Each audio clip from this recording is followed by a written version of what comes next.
these politicians, these opponents are very much in character all the time. You have Sears with her, hoorah Marine shtick.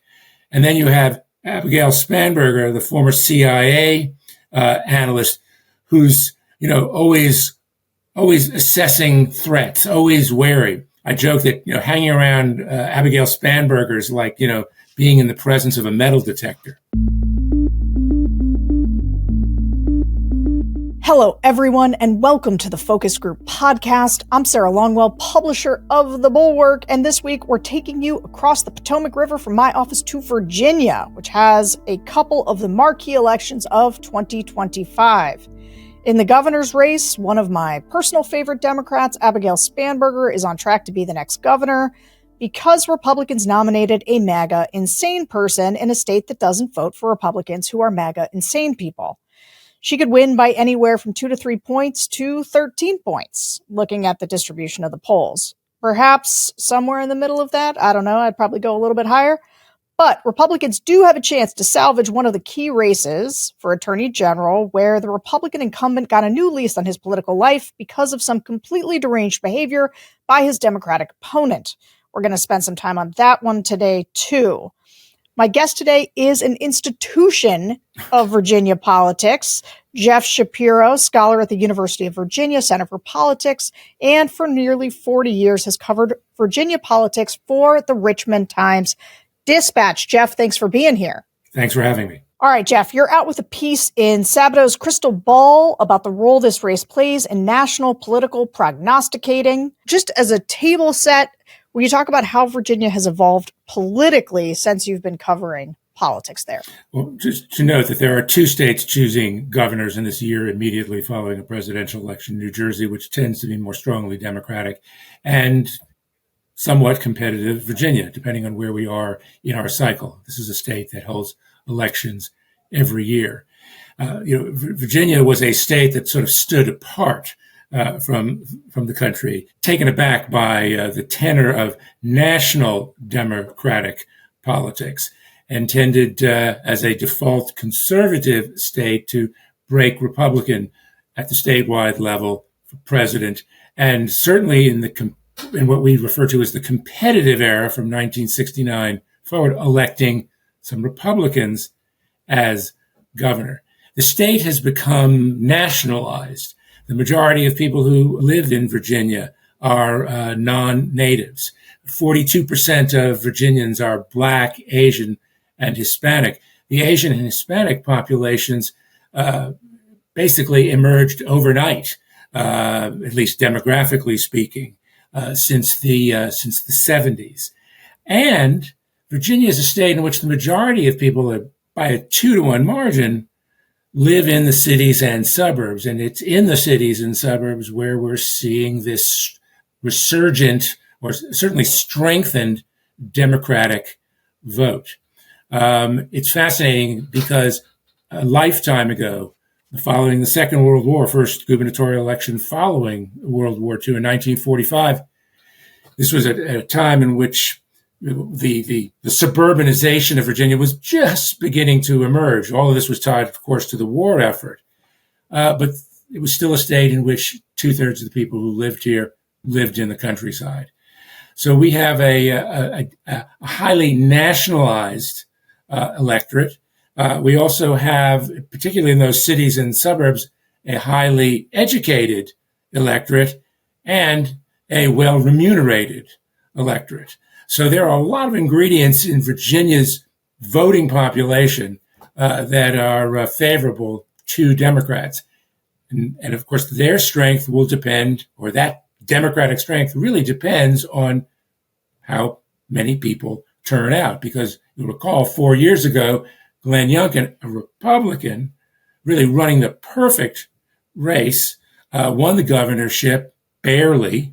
But of course, it also followed the 2020 presidential election in which Joe Biden was elected. And we have what we call the Virginia curse, that since 1976, the party that wins the presidency loses the governorship the following year. There's been one exception, 2013. That was when Terry McAuliffe, former DNC chair, was narrowly elected governor 1 year after Barack Obama was reelected to the presidency. Got it. Okay. So now for this show, we are going to talk to people who are planning to split their ticket in the upcoming election. Everyone you're going to hear today is planning to vote for Abigail Spanberger for governor, who is the Democrat, and Jason Miyares, the Republican, for attorney general. We're going to start by listening to people's high-level thoughts on how they think things are going in Virginia. And as a reminder, we ask this question at the top of every focus group: how do you think things are going in the country? And so for this group, we ask them, how do you think things are going in the country? And how do you think things are going in the Commonwealth of Virginia? And here's what they said. If you travel internationally, you do get asked how you feel about Donald Trump as our president. And most people in other countries are flabbergasted that this is what the state of the union that we're living in right now. As far as how I feel about the state of Virginia, based mostly on the part of Virginia that I live in, we're in a very interesting time, particularly in Prince William County where I am. We're on track to be the largest data center builds in the world. And I think that there's been a mistake in how much land has been reallocated to that type of development. So there's always smart growth. I believe in development and I believe in growth, whether it's economic or personally. But I don't know that we planned very well for the resources that need to be allocated to support that type of infrastructure. I can tell you personally that my power bill has gone up significantly, yet my consumption has not. So that feels, I hate to use the word unfair, but if I use 100 units of something and a data center uses 100,000 units of something, my bill shouldn't go up because they're consuming more. So from a planning perspective, that seems not well thought out. I'm frankly scared to lose our status as a purple state because he will attack us in the same way he's attacking other blue states. And I don't like that feeling that my president is going to come after me because my state votes the wrong way or puts the wrong governor in office. So I give thumbs down on the country, and Virginia has a couple more positives for me. We seem to be holding up. I'm in Sterling, which is Loudoun County, so I can relate to the last comments about some of the data centers. There's a lot around us. The infrastructure, we've gotten some roads that are better, but houses are going up faster. So I do worry about just the quality of like education, access for all the different things, water bills, everything's going up. So it's very unique right now. In my neighborhood, it's like politics are off limits. Nobody says anything because it can be a trigger because there's some extremeness now where I think before with Trump, people they did it, but it was more quiet. Now it's like there's an emboldened to like want to argue about stuff.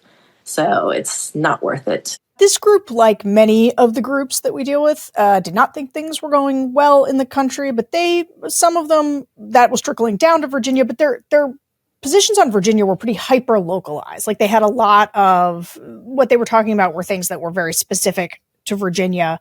What are some of the biggest local issues you've seen popping up when you talk to voters or when you just, in terms of living in the state, hear what's going on? So it's like, what is defining it locally? And then how does the chaos at the federal level, how is that informing what people are thinking? Well, the chaos at the federal level is informing much in Virginia. It's perhaps most visible in the Northern Virginia suburbs of Washington, D.C., but there are substantial concentrations of federal employees, civilian federal employees, in the Richmond area where I am, and then also down on the Atlantic coast. Hampton Roads, as the region is known. There's an enormous port there. It is the gateway, Virginia's gateway to the globe. It's seeing traffic fall because of the Trump tariffs, but there are also a good number of defense bases around that area and supporting federal civilian employment.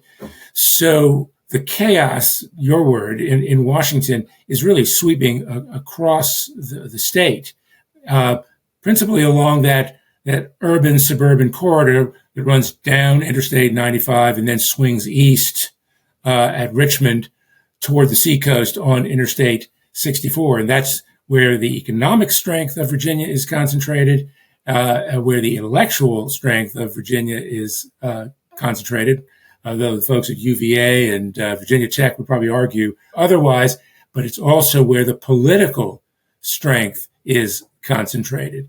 And so pocketbook issues, personal security, personal economic security, these are big deals. The Dubs, which we listened to, there was someone from Loudoun County, someone from Prince William County. These are the outer Washington suburbs that 40 years ago were heavily rural and are now quite suburban and quite wealthy. They are also areas where the Democrats have done surprisingly well, largely because of population growth and the diversity of that population. Prince William County is now the second largest jurisdiction in the county, just below Fairfax. But like Fairfax County, it's majority non-white. So the levels of diversity, as well as the growth of the population in Virginia, have just generated enormous opportunities, particularly for the Democrats.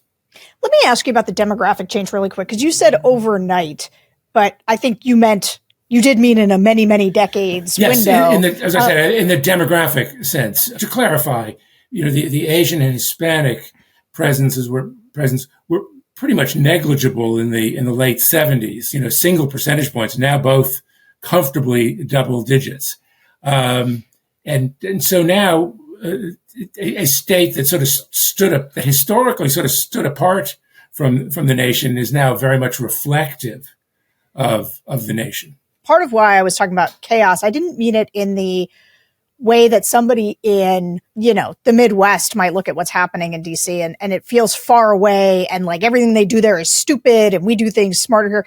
What I meant by chaos was more like Doge, where the sort of cutting of so many federal jobs in such a slash and burn kind of way, like directly impacts a lot of people in Northern Virginia, right?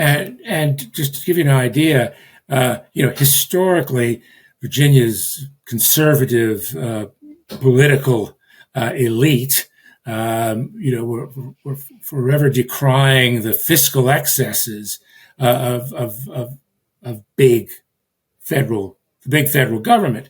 And it was an article of faith that a Virginia politician was committed to fiscal sanity. Well, here we are, 2025, and depending on the arithmetic, or how one does the arithmetic, roughly a third, about 30% of the economy of this state, the gross state product, can be attributed to federal largesse, direct and indirect. So in a place like Northern Virginia, it's not just the people who work for Uncle Sam, it's the people who work for those giant contractors hired by Uncle Sam. And then the restaurateurs and the parking lot operators and the various services that support all of the above. What goes on, I'll put it this way, national politics in Virginia can be local politics. Right. Going back to the hyper-local issues so they were bringing up the data centers, but are there other things that you feel like are driving this election besides national politics? Like what are some of the local issues people seem really focused on? Well, on the data centers, Virginia has more data centers than any state in the union, north of 400. Also, the amount of electricity gobbled by these data centers is considerable. It's now estimated to be roughly 25% of the juice generated within Virginia is being drawn down by these data centers. And the data centers, while concentrated in Northern Virginia, are popping up elsewhere. And these are not just consumer issues, but quality of life issues for Virginians, particularly in rural Virginia, areas of the state that are strongly Republican and one would assume strongly supportive of business are pushing back on a lot of these data centers. So it's an issue that has application in the cities, the suburbs, and the countryside.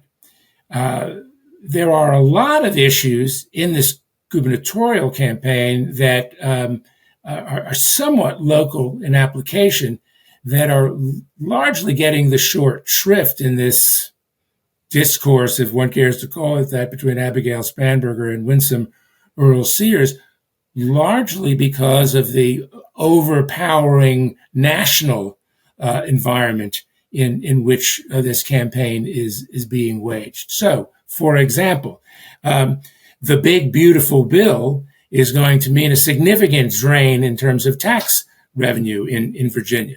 We have an expanded Medicaid program that's already about $600 million in the red. That hole is going to get even bigger because of what we're looking at under that Trump reconciliation bill. The issues of higher education, in particular, the governance of higher education, especially at the University of Virginia, one of the targeted universities by the Trump administration. This is an issue that's generating some chatter, but not a lot at the highest levels of our politics.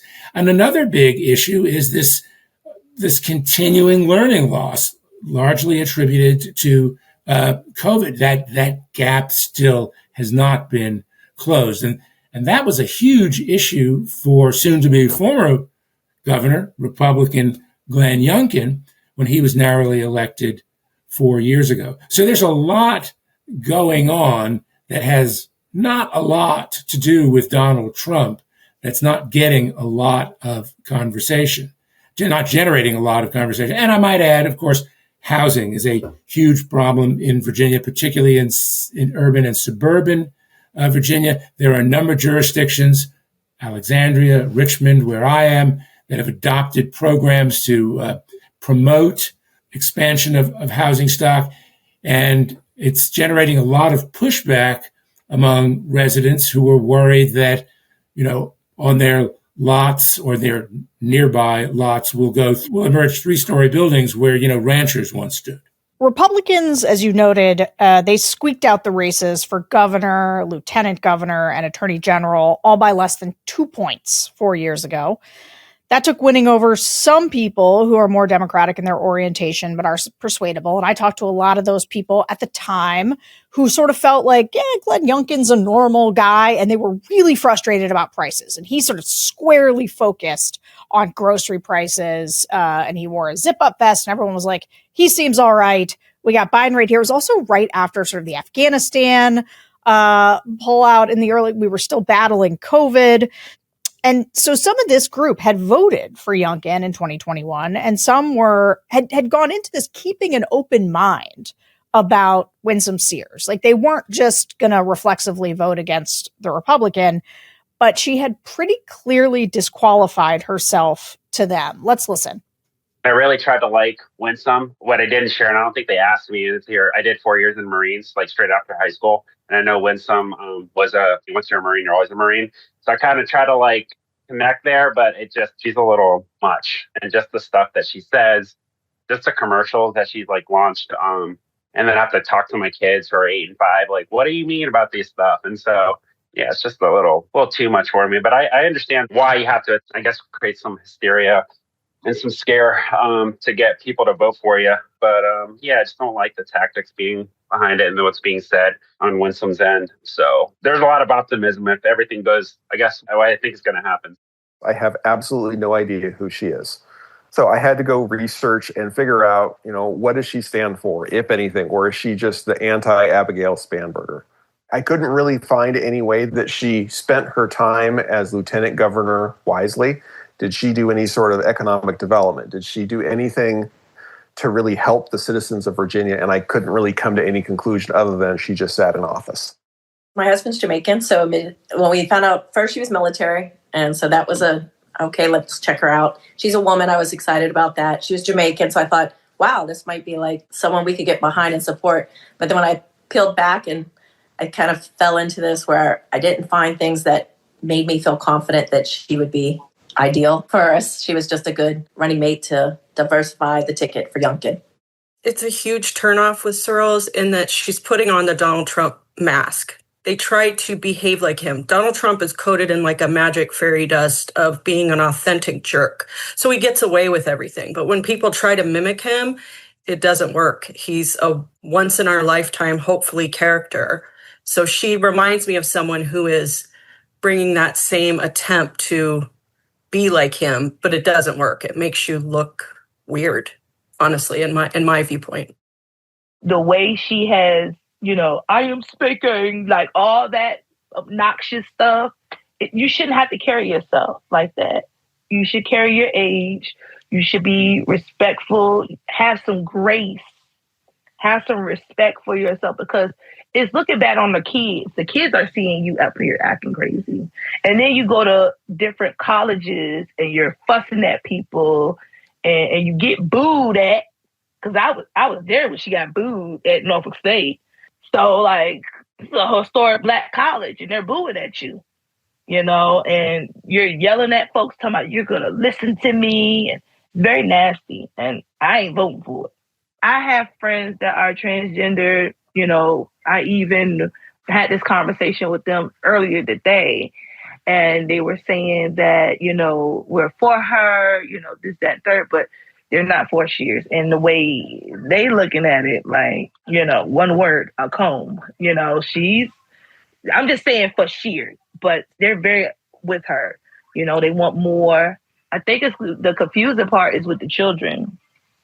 Have that dialogue with my teenagers. I have teenage boys. And when they saw that commercial, they was like, huh? What?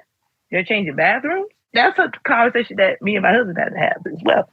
I look at Earle-Sears and I think regardless of the party that she's representing, she would not garner support from the White House. I don't think Donald Trump believes women are capable of holding office. I don't believe he thinks a Black woman is going to be capable of holding that office. And I would think in 3 to 6 months, he would have some incredibly negative, nasty thing to say about her. So I can't even say I'm going to change my vote and vote for the Republican because I want that layer between us and Donald Trump. I don't think that's there. So I'm going to pivot to the Democrat. So what did Glenn Youngkin do well that Winsome has done poorly? And that's an easy, it's kind of a softball there but then what does a Republican need to do to win in 21st century Virginia? And how has that not been what she's done? Well, back in 2021, Glenn Youngkin was very careful about where he stood relative to Donald Trump. He kept him at arm's length. They never appeared together in public. There were a couple of staged phone conversations, but there was nothing that would provide that irrefutable link, if you will, between an aspiring governor and a controversial Republican president. At that point, of course, he was a former president.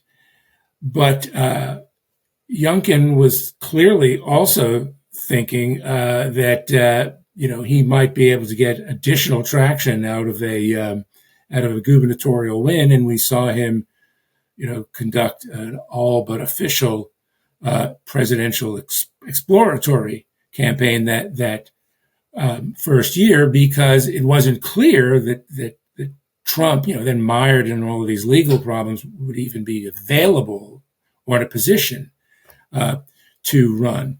And so I think that Youngkin was somewhat aloof, that he talked about some similarities, but he talked about some differences, that was generally reassuring to voters in 2021. He has since gone full MAGA, and there are a few things that he's been doing during the shutdown, the federal government shutdown, that suggest he's aware that this episode could have fairly grave consequences in Virginia. For example, he's trying to keep going with state dollars, the nutrition programs, SNAP, if you will, that are federally subsidized. That got a lot of attention outside of Virginia, that, somehow a MAGA type Republican was putting some distance between himself and the Republicans in Washington. Winsome Earle-Sears has, let's put it this way. Winsome's going to lose some because of some of the positions she's been taking. And there's been this great emphasis on the hot button stuff that is largely important to a Republican base, but not necessarily important to those blocks of disaffected Republicans, maybe Republican-leaning independents, on whom Virginia elections ultimately rely. And I think it's important to point out that there's a lot about Sears' candidacy that should commend it to voters, at least to pique their curiosity. A woman of color, running as a Republican for governor. No Black woman has achieved the governorship in the United States. An immigrant, Jamaica-born, served in the Marine Corps. But I think it's clear that her candidate skills are somewhat limited. She comes across as very excitable, in contrast with Abigail Spanberger, who is, very cool, very calm. I'll note that these politicians, these opponents, are very much in character all the time. You have Sears with her, hoorah Marine shtick, and then you have Abigail Spanberger, the former CIA analyst, who's, always assessing threats, always wary. I joke that, hanging around Abigail Spanberger is like, being in the presence of a metal detector. That's a good way to put it. Here's the thing about Earle-Sears' campaign that I can't get my head around. So Youngkin wins 4 years ago because he's talking about grocery prices, right? While people are feeling the pinch of inflation. Earle-Sears, and it's not quite clear in the clips that we played, but what they're talking about. So I see these ads. I don't even live in Virginia, but I'm still getting all of these ads, which are constant for both of them as they attack each other. And Winsome Earle-Sears has run a campaign that is almost entirely about trans bathroom stuff. That's all she talks about. And so you have these people, what they're talking about in the clips is they're like, oh man, my kids keep seeing these commercials and I sort of have to explain it to them. But instead of it working as something that's scaring them into having to vote for the Republican, it's more that they are annoyed that she keeps talking about this because now they have to have these sort of uncomfortable conversations, and she's not focusing on any economic issues. I mean, she's just not. And so to me, that is the big shift in this race. I mean, obviously, I don't think she's she's great on paper, as you note. Like, if you just read, and then you hear them sort of saying this, like, well, I knew she was a Marine, so I was interested. And then I got a look at her and thought, oh my gosh, she seems crazy, which she does come off as pretty nuts. Go ahead. I apologize for interrupting. This issue of trans kids, this was an issue that Youngkin harnessed in 2021. There were these episodes in suburban Northern Virginia that Fox News latched into. I think one of the media monitoring groups said there was something like 80 or 85 freestanding segments on Fox, like in the last month of the 21 campaign that focused on this episode involving a suspected trans kid. So Youngkin is not entirely innocent on this, and some of the policies that he pushed once he was in office were largely in response to that episode. But in the areas of the state where the votes are most abundant, among them Northern Virginia, the economy is a source of considerable uncertainty. And so that's really not anything that Winsome Earle-Sears can talk about.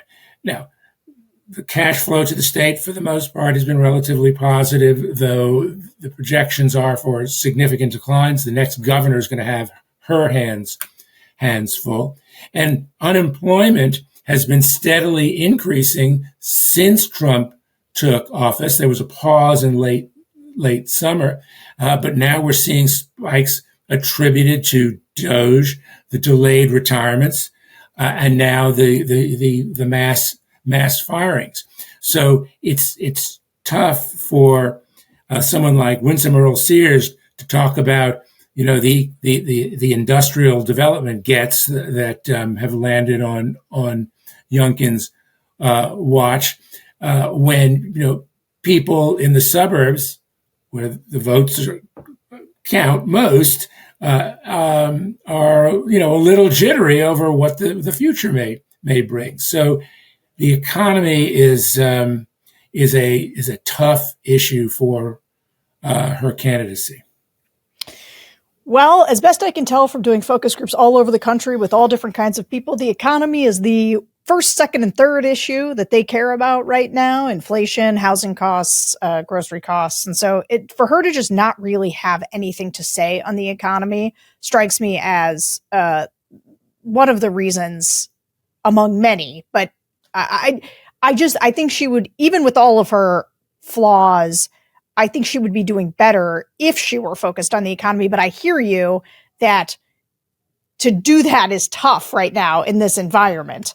So I want to keep going here because we asked people to explain in one go from this group, which is tough sometimes with the voters, but we asked them why they were voting for Spanberger and Miyares for governor and attorney general, right? We were like, kind of, why are you going to split your ticket? And so here's what they said. I'm mad that Jay Jones is pushing me to vote for a Republican because I generally don't vote Republican. I'm so mad about it that's all I can think about is that I'm going to punish the Democrats by voting for Miyares. And hopefully that'll ease maybe any blowback we get from Trump, maybe appease him. But as far as Spanberger, also a protest vote, I'm just anti-Trump at this point. I tried to give him a chance, and I want the numbers to show that we're tired of his shtick. And this is just one way I feel I can do it. Abigail has humbled herself. I'm really proud of her being very classy about her opponent and her intelligence about certain things and certain aspects. I do respect her as a mother, you know what I'm saying, and her career and how she strives for greatness. But I think for her, she can lead the way. I can. Debate. I was very surprised on how she carried herself humbly. When I say humbly, she did not rebuttal. She did not, sometimes when you go to a debate, you'll see somebody like cut somebody off. I saw the opponent cutting her off tremendously as she was doing her 30-second explanation. I thought it was very, very ladylike and classy of her. I'm going to copy hers. The same thing. Did a good job. No issue with him. He understands safety and law and order. Nothing there. For Spanberger, she hits a lot of things I care about. The economy, investing in our education for our kids and our school system. She supports the environment. I know it was brought up earlier, women's rights for healthcare. That's a big deal. And she served in, I think it was the CIA, so law and order. I think she understands the importance of that. So I'm voting for Miyares. I'll start there because he's already Attorney General, and based on what I can see of his record, he's doing a fine job. There's nothing for me to complain about, so there's that. And then there's also the Jay Jones text scandal, which I really don't approve of for any official trying to seek any sort of office. So I, by default, went to Miyares. As far as why I'm voting for Spanberger, Earle-Sears does not act in a professional way. She doesn't speak in a way that a government official should speak. There's little respect. There's little poise, class. I can't vote for that woman, regardless of what comes out of her mouth in terms of policies. I like being safe where I live. So I feel like he'll just continue that with him. getting elected. And then Spanberger, hopefully it's like a stepping stone in getting back to where we should be as a country. But yeah, no, I mean, the concerns about having Spanberger in there, I just never thought about it. But yeah, now I was like, shoot, are we going to pay the price down the road? Something concerned, but I mean, it's still not going to change my vote. So at least she'll stand up to him, hopefully, in a respectful manner, so we don't get the state doesn't get screwed. I don't know how to say his last name, but it starts with an M. His first name starts with M. I think he's a very good guy. He's doing amazing with safety with the children. I agree with everybody saying here. But do you think Shears should be in there?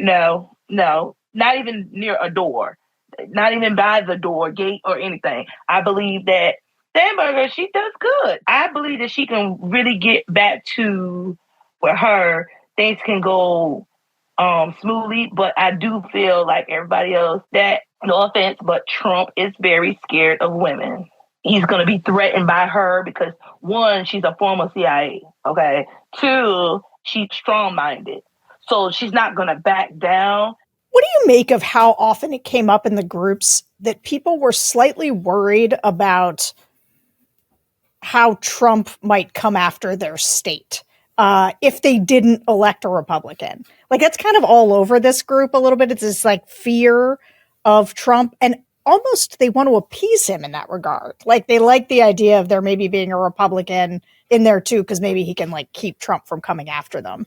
Well, in politics, if someone thinks, he or she can push you around, he usually will.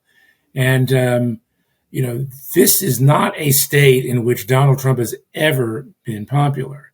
3 times he's been on the general election ballot. So there's much to be gained if you are, if you will, an indigenous Virginia politician, if I may put it that way, pushing back to a Democrat, that is, pushing back against Donald Trump.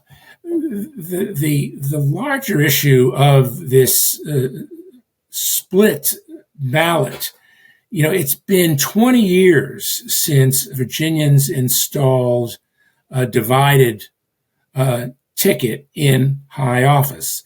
2005, Tim Kaine, now the junior senator from Virginia, was elected governor. Republicans Bill Bolling and Bob McDonnell were elected attorney governor and attorney general, respectively. The text messages clearly, how shall I describe Jay Jones? A man of letters, if you will. This is just absolutely abhorrent, irresponsible behavior. And to his disadvantage, when you consider all the noise and static and competition for people's attention, all of this news about the text messages broke through. And he's been fully trivialized by this. Now, ordinarily, and I'm really getting in the weeds here, there's drop off from the top of the ballot to the bottom of the ballot. Jason Miyares knows that very well. He was narrowly elected on Glenn Youngkin's coattails in 2021. But what Jones is looking at is a drop off in the Democratic vote and an independent leaning vote on which he was, banking to win. Now, he was always going to need Spanberger's coattails, momentum from the top of the ticket. But now that's about really all he's got. So if there's a profound drop off in the Democratic vote and Jason Miyares runs up big votes in some of these vote-rich urban, suburban localities, say Virginia Beach, his hometown, next door, Chesapeake, in the Richmond area, Chesterfield County, he may very well pull this thing off. And a divided result might look like a headache for both parties going forward, but maybe it will send a signal within Virginia and nationally that there's got to be some attempt by the parties to work together. Yeah, like I said at the top, I'm a fan of Abigail Spanberger, but it's been interesting to me, and she's run a very sort of safe campaign. And with this Jay Jones thing, I wonder, and I'll ask you, like, should she have denounced him or told people not to vote for him? This was like a tough moment for her in the debate with Winsome Earle-Sears, who for the most part in that debate acted crazy and just like kept interrupting and, really seemed a little bit unhinged, but she got a couple of good moments. And it was basically the moments where Abigail Spanberger kind of clearly didn't want to say something. And one of them was when she was asked, do you still endorse Jay Jones? And she kind of did a very political answer of, well, it's up to the people now, but wouldn't denounce him, wouldn't endorse him. What do you make of the campaign that she's run in light of that? Like, what do you think she handled it appropriately for what voters want, or do you think that she should have handled it differently? I think there are two things here. One, Spanberger has been elected 3 times in swing congressional districts. Yeah. The anchors of her district were always the suburbs where she could run up a big vote. But she was always trying to sort of blur the distinctions, calm voters in the red or more Republican, often rural areas of those districts. So I think it's sort of, in her nature to comport herself as non-threatening. I think this is also, there's a corollary here between her political style and, that she's always sort of in threat assessment mode as the ex-CIA operative, but that she has handled the Jones episode as she has, I think speaks to one of the question marks hanging over her campaign, and that is the level of enthusiasm among an important slice of the Democratic coalition, if not the foundation of the Democratic coalition, that is the black vote. And Jay Jones is a young black lawyer, former legislator from a dynastic family of civil rights pioneers and former elective officials. I think he's largely seen as a conduit of sorts to that important vote. And so Spanberger's been very careful about how she handles this issue. What she has said, and I think this is important, and in a way, it suggests that it's now, every candidate for themselves. She said at that debate, we are all running our own races. Mm-hmm. And so you view that as her cutting him not loose, right? She's not throwing him under the bus, but she is untethering herself. She's definitely watching the debate on television, and then also watching Miyares and Jones debate, largely in response to what was said. There's clearly light between Abigail Spanberger and Jay Jones. By the way, what stuns me, there's this other event that has made small Jay Jones, and that is he was stopped for speeding, doing 116 miles an hour along a stretch of rural interstate, and then, apparently, didn't as much get his, the back of his hand wrapped. I'm sort of stunned that his primary opponent, Shannon Taylor, who I think on paper was a far stronger candidate for attorney general, didn't dig that up in her opposition research. I could understand the text messages. That's not something you dig up on a public record, but a speeding charge in the county adjacent to the suburban Richmond County in which Shannon Taylor, Jones's opponent, has been the elected prosecutor for almost 16 years. What happened there? That's an interesting point. Do people care about speeding? I mean, I know that's fast. That's very fast. Well, I don't know that it's as much the speeding as how it was handled. And Miyares has made this point that there were about a half a dozen cases on the docket in this largely rural county, roughly the same time, similar offenses, reckless driving, And all of these people, except Jay Jones, ended up either losing their license or dealing with harsher penalties. Jay Jones was allowed to do community service while working for his political action committee. Yeah, that's true. You could make that stick. Guys, do your opposition research in your primaries.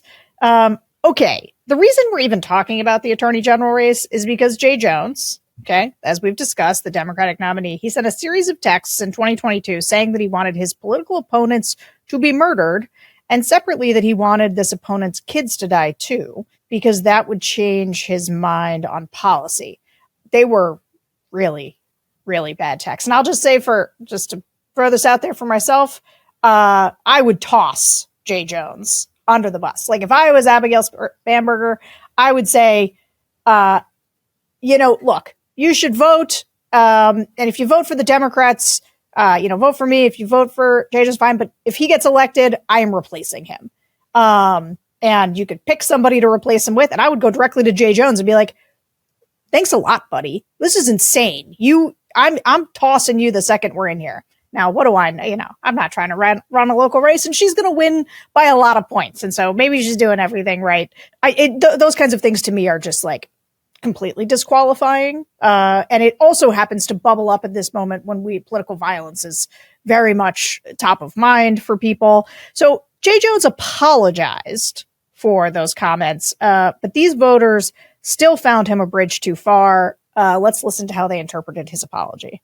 Doesn't really even enter my thought process. The fact that it came off of his fingers as a text message doesn't really matter to me whether he's apologizing for saying it or not. It's the fact that it came out of his brain and entered his fingers. It's an exposure of character, right?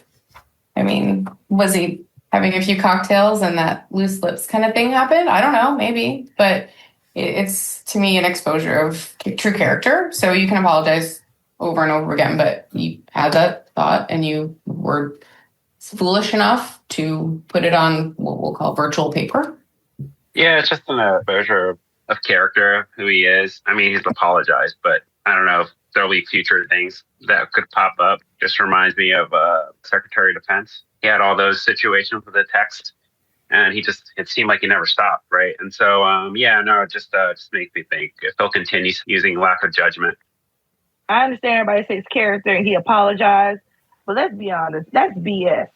Because if you was drinking, that's one thing, but he is a grown man. And he had the audacity to send that to somebody and it's on his phone. That can jeopardize you. And for you to continue to keep apologizing, that's just like Keith Sweat begging, I just feel like time out for that. I also just feel like we all have said something stupid we regret. And to say I would only eliminate him for that, no. I'm just balancing the ticket is what I'm doing on mine, because what he texts I don't like, but I think we all have made mistakes. He texted that to one of his Republican colleagues, correct? Correct. Okay. Apparently accidentally, but nonetheless, to a Republican who, in her reply, advised Jones to stop. Yeah. It's funny. We were talking about opposition research. That didn't come out because the Republicans clearly held it to use.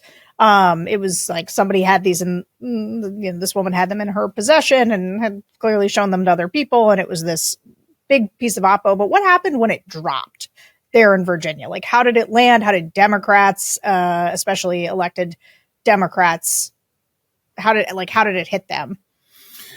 Well, first of all, it was leaked to the National Review. So the initial report was in a Republican-friendly, conservative-oriented publication.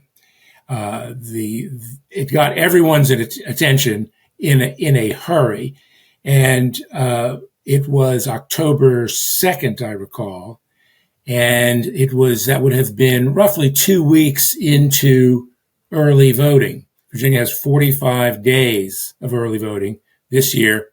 It began on September 19th. So I remember thinking, I wonder how many votes Jones has banked ahead of time. votes that can't be changed. That the Republicans were sitting on this and waited until early October to pop it tells me a couple of things. One, they could, beat their chest and raise their voices and demand he be removed as a candidate, but his name still would have appeared on the ballot.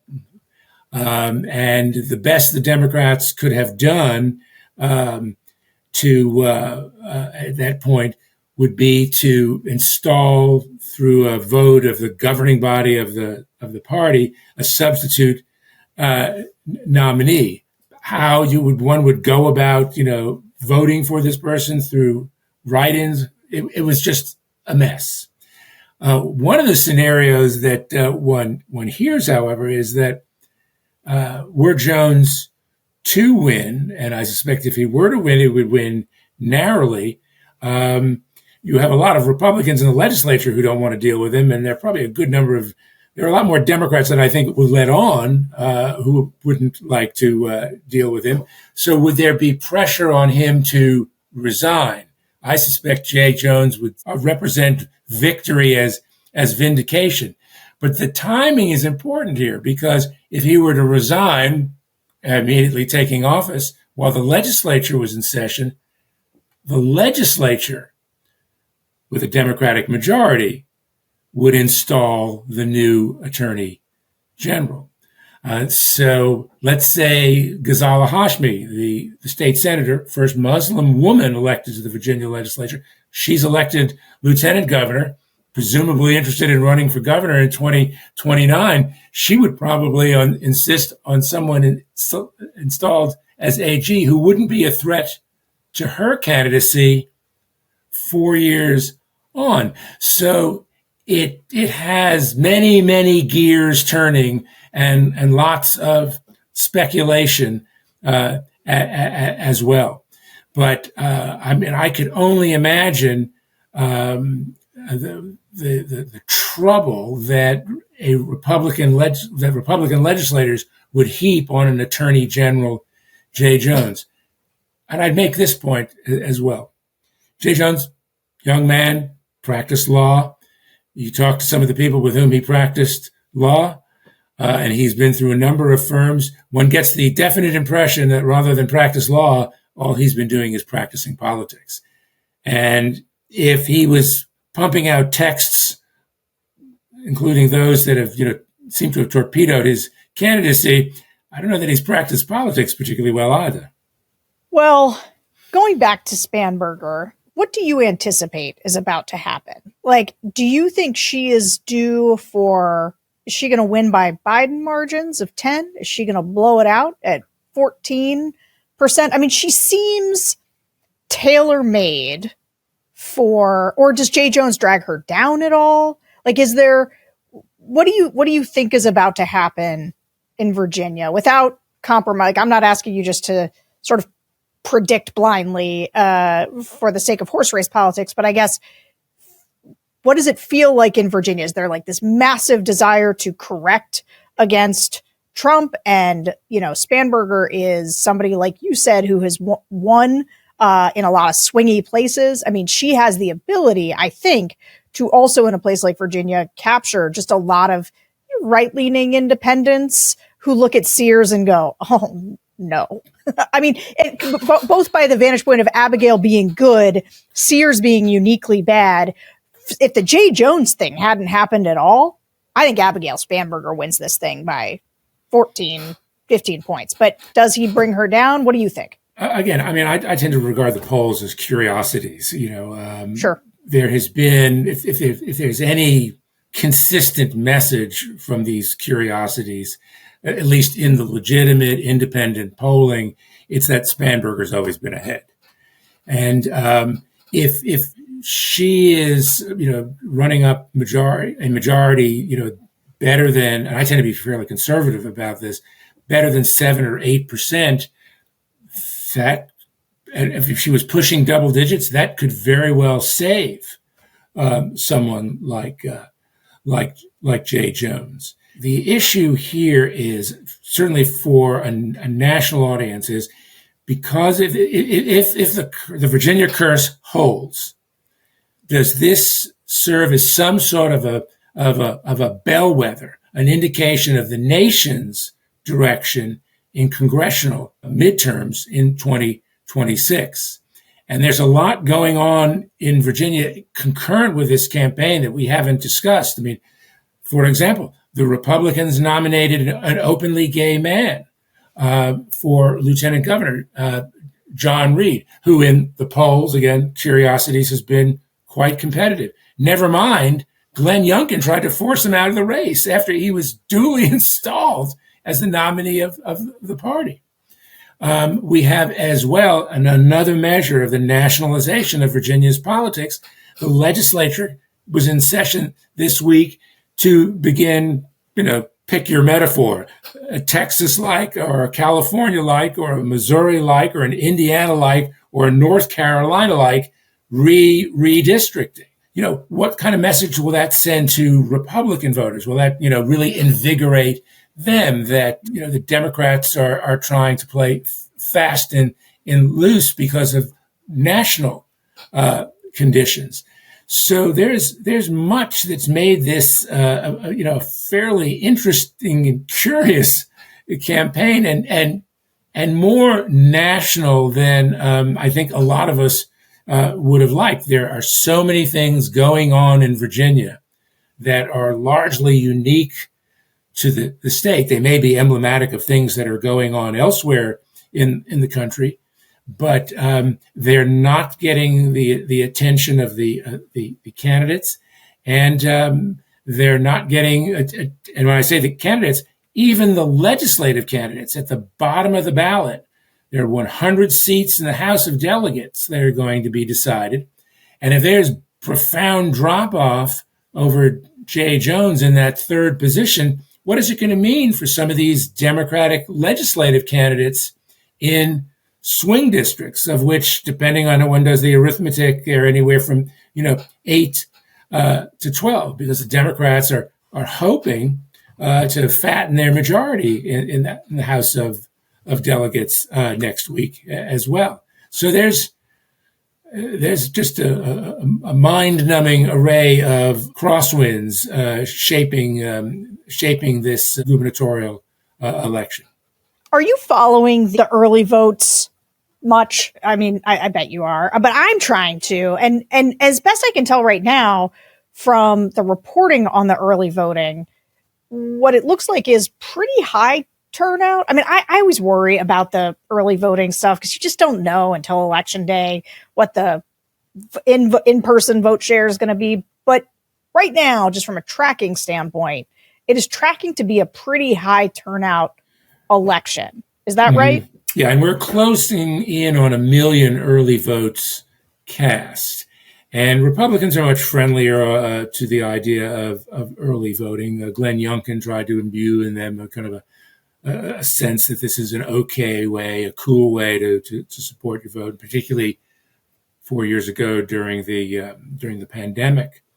But it's always tricky guessing where these votes are going, because it means going into a locality, looking at its voting history, and deriving from that the direction of the early vote, which I think can really be tricky. I think it can be tricky too. But it is interesting that there is, and maybe because it's almost the only election. I mean, you talk about the national spotlight on these races. Part of this is just we don't have anything else to chew on, and everybody's sort of desperate to look at them as bellwethers. And I wonder. You opened up by talking about New Jersey, but if the Democrats do win both of those governor's races, and again, if they're high margin or low margin, people are going to read a lot into that about the future. Do you think they should? Let's put it this way. I have every confidence that if Winsome Earle-Sears is defeated on Tuesday, there's going to be a question put to Donald Trump. What do you make of the Virginia result, or the Virginia and New Jersey results? And I bet you my gold glove that he trashes Winsome Earle-Sears.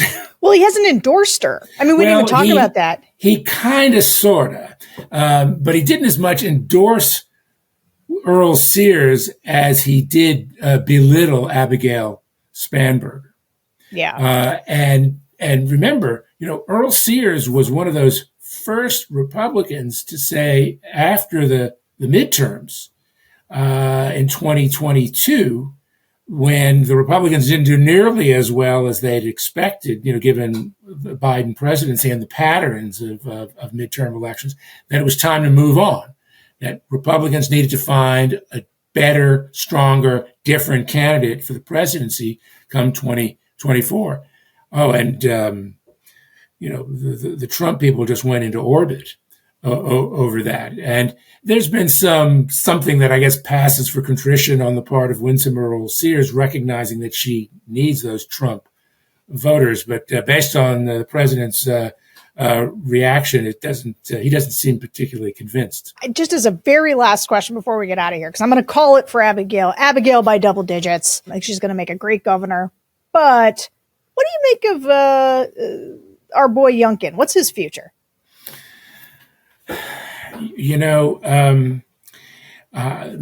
Sometimes I think rather than a heart rattling around in my chest, I have a civics book.